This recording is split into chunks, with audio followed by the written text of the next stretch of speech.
Қатемен жұмысты бастайық. Жылу өткізгіштік кезінде не тасымалданбайды? Энергия, зат, температура немесе жылу. Барлығымыз білеміз, жылу әрине тасымалданады.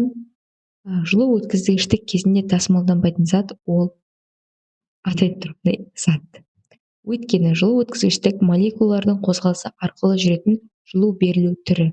Яғни біз бір затты ұстаған кезде, ұстаған затпен біздің денеміз немесе қолымыз жылулық тепе-теңдікке келуге тырысады. Сол арқылы молекулалар бір-бірімен қозғалып жүреді.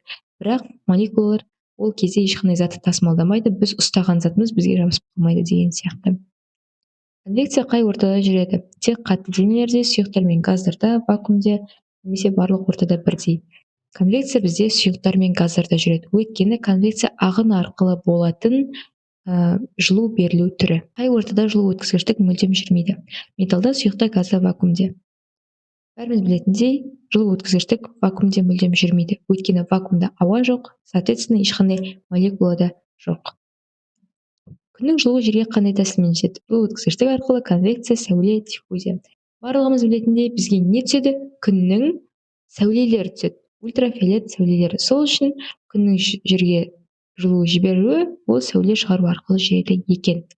Қыста бірдей көлемдегі ыстық су ақ түсті және қара түсті екі ыдысқа құйылды. Қай ыдыстағы су ұзақ уақыт ыстық күйінде сақталады дейді. Әрине, ақ түсті ыдыста көбірек сақталады. Осыған дейін де біз айттық, бұрын совет кезінде бізде ақ түсті шәйнектер көп болатын деп. Өйткені ақ түс жылуды былайша айтқанда шағылыстырып жібереді, өзіне жұтып алмайды. Сол үшін ол температурасын ұзағырақ сақтайды екен.